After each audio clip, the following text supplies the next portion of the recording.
What's up, Worship Base Room fam?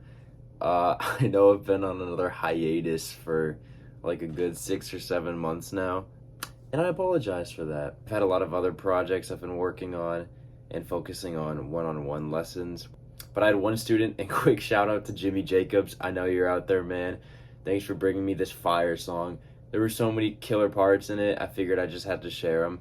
So I'm gonna do this lesson. It's not gonna be a full lesson of the song, but there are a few pretty crucial parts that are kind of hard to hear maybe on your own. So if you were struggling with those parts, yeah, stick around. We're gonna go through all of them and we're gonna break them all down. So let's get it. Yeah, and PS, I'm too lazy to go through my whole setup, so you're getting the raw amp sound out of my phone. So I apologize. It's not ideal, but it gets the job done. So for starters, this song is in the key of A. It's the original key, and we're in drop D here. So all that means is you tune your low E string down to a D, which is a whole step, and the rest remain the same. So you got D, A, D, G, Dad, G, and it sounds like this. So for context, we're not going to go through every little lick in here. There are a few parts before this breakdown, but I just want to talk about the breakdown section, walk you through how to play the parts, and then some theory behind the parts so you can implement it into your own playing, right? Because that's always the goal. So if you've got the song file pulled up or multi-tracks, we're starting right around 4 minutes and 3 seconds,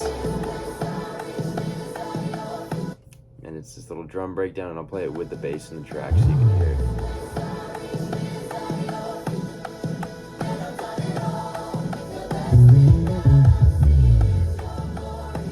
So it's that little part that I started with. And to play it nice and simple, we're gonna go to 12-14 on the A string and 12-14 on the D string. So, and then back to 14 on the A string. And those are hammer-ons. And then you'll land it on the D, which is, in this case, because we're in drop D, the 12th fret of that low string. Do vibrato, which all that means is bending the string, and then slide down pretty fast. So the note's not really the important part there, it's really just that effect of the vibrato and slide. So in all, it sounds like. And theory-wise, this isn't meant to be a melodic part, so to say, rather just a rhythmic little ear candy bit. So it's not really a melody that you can implement, but the rhythm is kind of cool. It comes in on an upbeat, and it's all pentatonic scale. So if we're in the key of A, we're playing 2, 3, and then 5, 6. So that's the little shape. And then, yeah, the D's not in the pentatonic scale, but it's kind of the target note. So yeah. And then immediately following that is this little walk down to get into the next part. So this is what it sounds like in the track.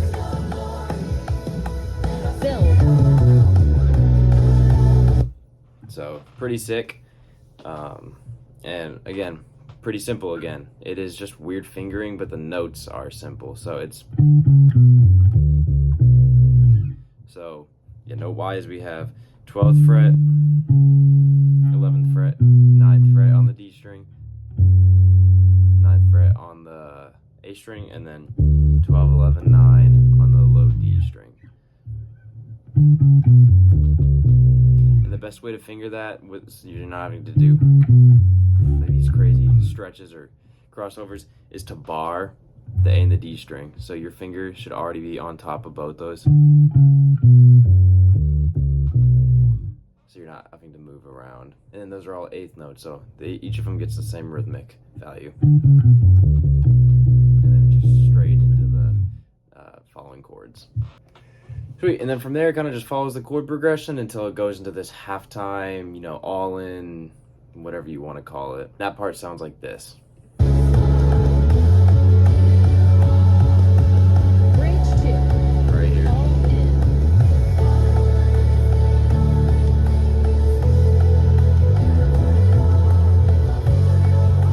Nasty.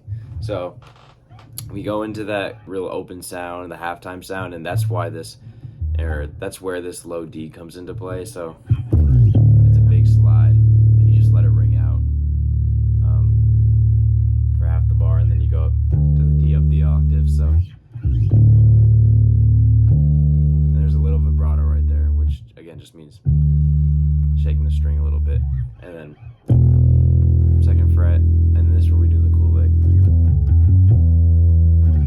And that lick is just E, C sharp, E, F sharp, E, which is 7th fret, 4th fret, 7th fret on the A string, 4th fret on the D string, back to 7th fret on the A string. This time you really got to nail the vibrato. When he's doing that to end it on that E, it's real heavy vibrato. It almost goes out of tune. It's so much. And again, technique, it's quite a stretch, but you're pulling off with your pinky. So I'm only hitting it like that and then hammer it back on. So it's mostly the left hand doing the work there. Theory wise, this one's pretty cool.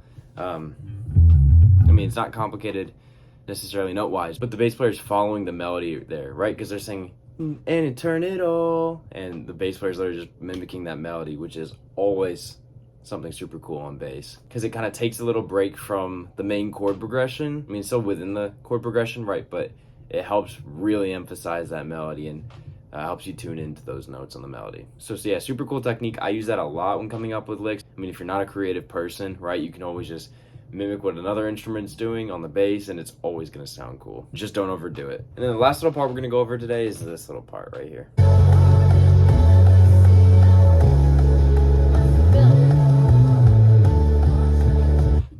So here we just have, we're on the C sharp, and then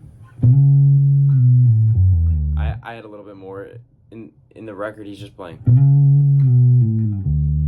but I think there's a little more room if you want to add something. So all that is we go from the C sharp here to the C sharp up the octave, but it's a quick little hammer on before it. So when we're sliding, slide up and then get your pointer finger on the B and do a quick little hammer on from that B to C sharp. So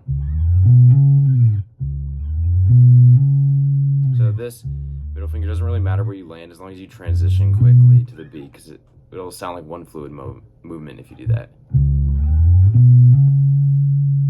And then we just take it back down. So it's a slide down to the B, which is 9th fret on the D string, pull off to the 7th fret on the D string, which is our 1, and then it's 6, 5, 4. So that's 9th fret, 7th fret, 5th fret. And those are all pull-offs and slides. So, oh, and my bad, I forgot there was one more. That last one, we're taking it up. And right here.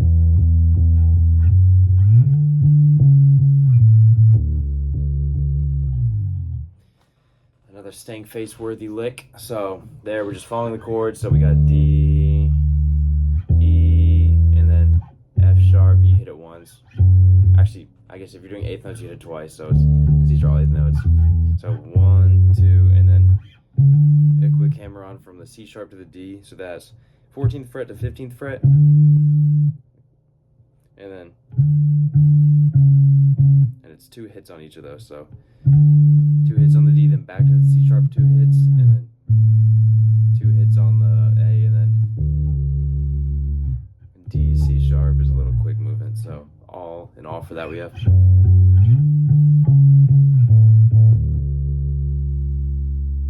And there you go. So have fun learning those parts. I hope this was helpful to break down the song. It's an amazing, beautiful song, and I totally recommend learning the whole thing if you have a minute. And I also hope you can implement some of these parts into your own playing as well. So if this was helpful to you, let me know by commenting and liking the video. And if you've made it this far into the video and are wanting to learn more about worship bass and all bass techniques, I have limited spots for one-on-one lessons. And the fact, again, that you've made it this far shows me that you're real committed.